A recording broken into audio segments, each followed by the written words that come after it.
ಹಾಂ ಆಯಿತು. ಸರ್ ಬಂದಿದ್ದಾರೆ, ಅವರಿಗೋಸ್ಕರ special kokum full jar soda ready ಮಾಡಿದೆ. Okay done.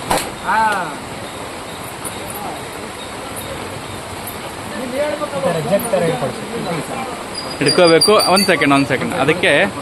ಹಾಂ, ಯಾವ ರೀತಿ ತೊಗೋಬೇಕು ಅಂತ ಹೇಳಿ ಅವ್ರನ್ನ. ಹಾಂ ತಗೊಳ್ಳಿ, ಕುಡಿ.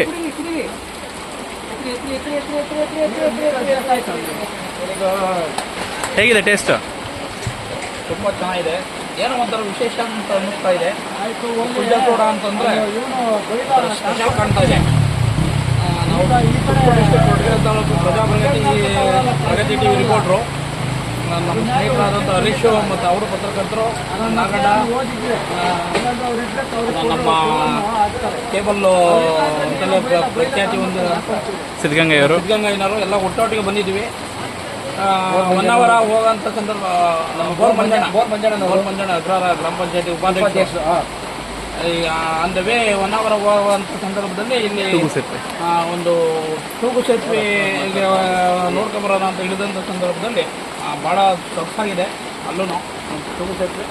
ನೆಕ್ಸ್ಟ್ ಇಲ್ಲಿ ಒಂದು ಪೂಜಾ ಕುಡೀರಿ ಅಂತಂದರು. ನೋಡೋಂಥದ್ದು ಸ್ಪೆಷಲ್ ಏನಿದು ಅಂತ ನೋಡುವಂಥ ಸಂದರ್ಭದಲ್ಲಿ ಬಹಳ ಆಶ್ಚರ್ಯಕರವಾಯಿತು. ಮೊದಲು ನಮ್ಮ ಹರೀಶ್ ನೋಡಿ ನಮ್ಗೆ ಒಂಥರ ಕುತೂಹಲ ಆಯಿತು, ನೋಡೋಣ ಅಂತ. ಒಂಥರ ಆರ್ಟಿಫಿಷಿಯಲ್ ಥರ ಇದೆ, ತುಂಬ ಟೇಸ್ಟಿ ಕೊಡ್ತಾರೆ. ಏನಪ್ಪ ಹೆಸರು?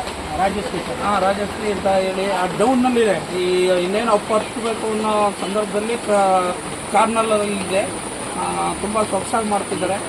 ನೀವು ಬಂದಂಥ ಯಾರಾದ್ರೂ ಯಾತ್ರಿಕರಾಗ್ಬೋದು, ಇಲ್ಲ ಯಾತ್ರಿಕರು ಬಂದು ಇಲ್ಲಿ ಈ ಒಂದು ಸವಿಯಾದಂಥ ಸೋಡಾಗಳನ್ನ ಸವಿಯಬಹುದು. ಇದನ್ನು ಪೂಜಾ ಸೋಡಾ ತುಂಬ ಸೊಗಸಾಗಿ ಮಾಡ್ತಾರೆ, ಅವ್ರು ಸವಿಬೋದು. ಮುಂದೆ ಇಲ್ಲಿ ಏನೋ ಒಂದು 5 ಕಿಲೋಮೀಟರ್ ದೂರದಲ್ಲಿ ಅದ್ಯಾವುದೋ ಒಂದು ಒಳ್ಳೆ ಈ ಕಡೆ ಆ ಕಡೆಯಲ್ಲಿ ಬಂಗಾರ ಕುಸುಮ ಅಂತ ಒಳ್ಳೆ ಆದಂಥ ಫಾಲ್ಸ್ ಇದೆಯಂತೆ. ಈಗ ಹೋಗ್ತಾ ಇದ್ದೀವಿ, ಅಲ್ಲಿ ನೋಡ್ಕೊಂಡು ಹೋಗ್ತೀವಿ. 1 ಅವರ್ ಹೋಗ್ತಾ ಇದ್ವಿ, ಅಂದ ವೇ ಬಂದ್ವಿ. ತುಂಬ ಸೊಗಸಾಗಿದೆ. ಯಾರಾದರೂ ಈ ಮಾರ್ಗದಲ್ಲಿ ಬರೋ ಅಂತಾರೋ ಇಲ್ಲಿ ಬಂದು ಸವಿಬೋದು ಅಂತ ಈ ಮೂಲಕ